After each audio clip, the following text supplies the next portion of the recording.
और मैं हूं आपके साथ आनंदमयी।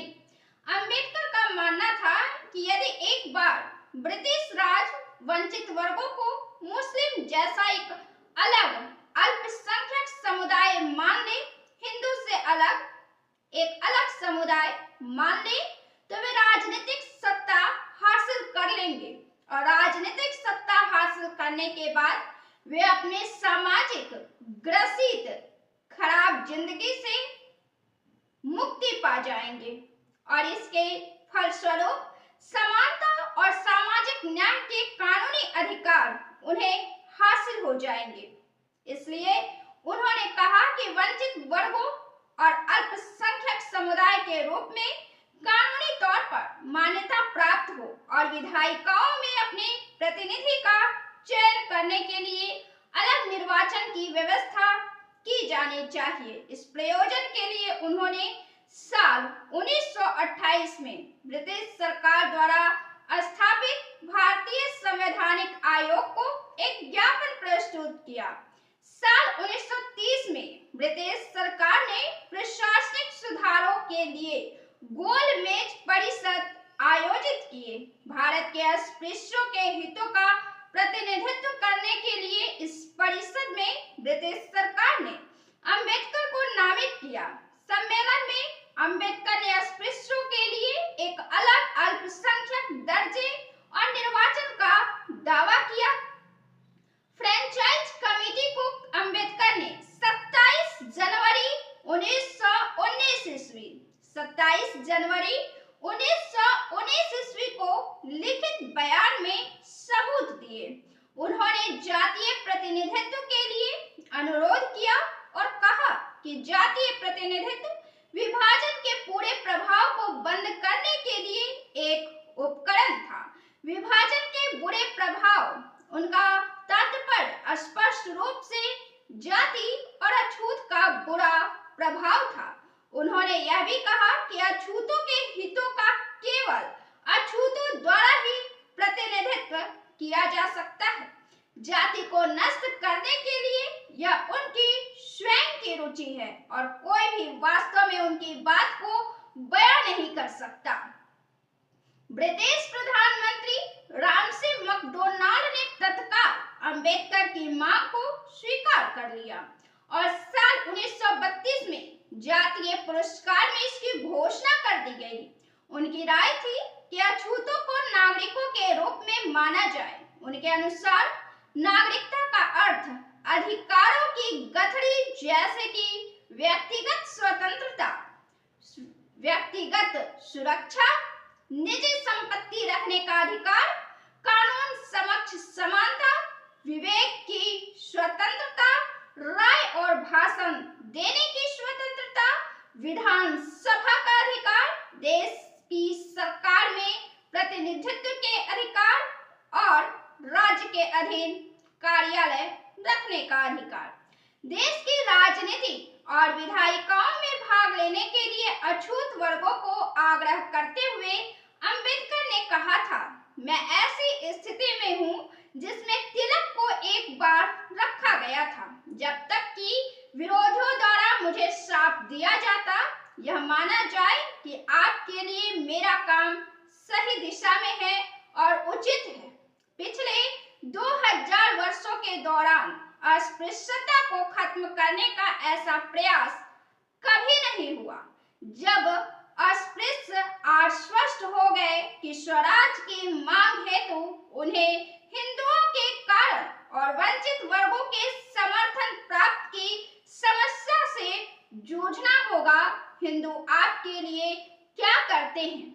वह दान या दया से बाहर नहीं है, वे ऐसा स्वयं के कल्याण के लिए भी करते हैं। हमारे आंदोलन का मिशन अत्याचार, अन्याय, झूठी परंपराओं से लड़ने और सभी विशेषाधिकार को खत्म करने और परेशान लोगों को बंधन से मुक्त करना है। हमारे कार्य को हमारे निरंतर संघर्ष की वजह से मान्यता प्राप्त हुई है।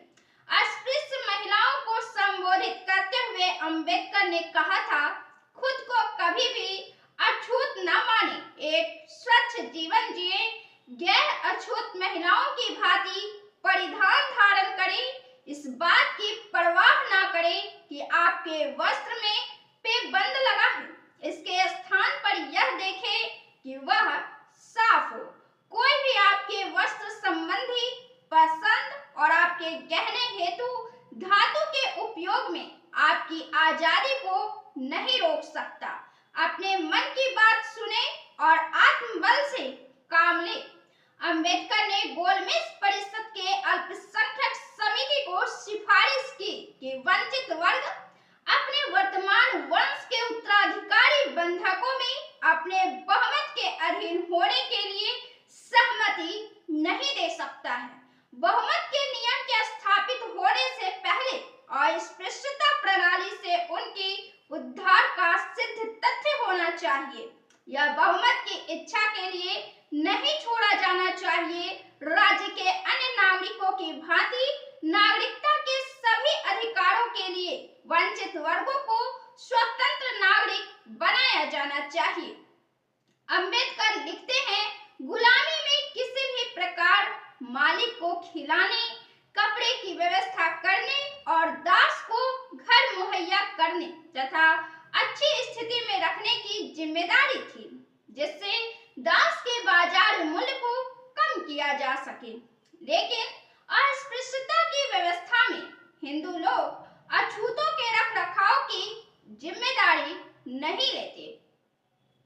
अस्पृश्यता न केवल असीमित आर्थिक शोषण की एक प्रणाली है, अपितु यह अनियंत्रित आर्थिक शोषण की एक प्रणाली भी है।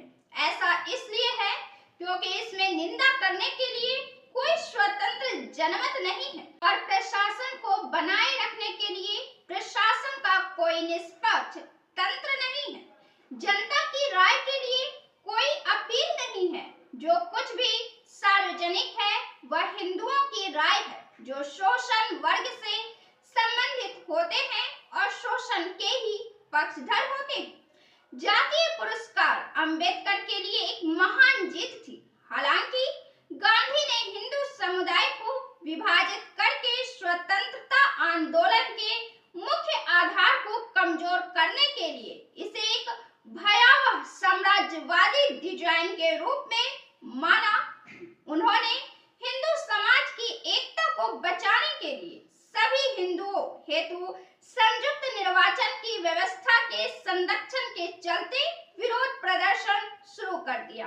पूरा देश अंबेडकर से सकारात्मक प्रतिक्रिया की प्रतीक्षा कर रहा था, पर वे दुविधा में थे, या तो गांधी का नैतिक आचरण को प्राप्त करने के लिए या उन राजनीतिक लाभों पर अड़े थे जो उन्होंने अनुसूचित जातियों के लिए हासिल किए थे।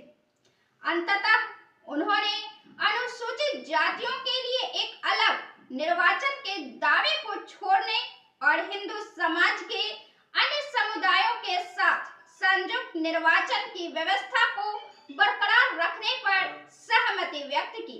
अंबेडकर ने यह निर्णय इसलिए लिया क्योंकि उन्होंने संयुक्त निर्वाचन के तर्क को स्वीकार नहीं किया, बल्कि भारत के विभिन्न हिस्सों में अपने ही लोगों के हमलों को रोकने के लिए ऐसा निर्णय लिया। मेरे समक्ष एक कर्तव्य था जिसका निर्वहन गांधी की निश्चित मृत्यु से बचाने के लिए मुझे आम मानवता के रूप में करना था। मैंने मानवता के आह्वान पर प्रतिक्रिया की और श्री गांधी के संतोषजनक तरीके से जातीय पुरस्कार को बदलने के लिए मैंने अपनी सहमति देकर गांधी के जीवन को बचाया।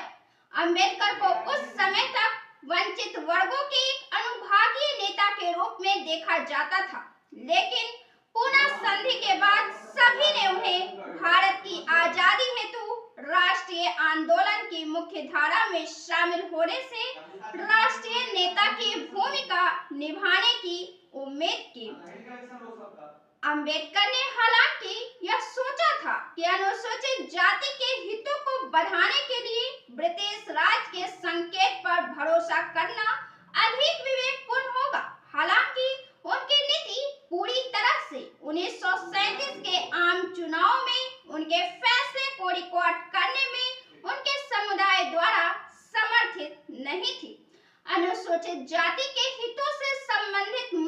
पर जुनून दिखाने के लिए अंबेडकर की आलोचनाएं की गई, लेकिन उन्हें कभी भी एक सच्चे भारतीय और वास्तविक राष्ट्रवादी नहीं होने का आरोप नहीं लगाया गया। वे भारत के प्रत्येक नागरिक को, चाहे वह किसी भी जाति का हो, उसे भारत में बराबर की सामाजिक परिस्थिति दिलाने हेतु संघर्ष करते रहे, बहस करते रहे। इस वीडियो में इतना ही। अगले एपिसोड में हम जानेंगे अंबेडकर के संवैधानिक सुरक्षा पर किए गए कार्यों के बारे में।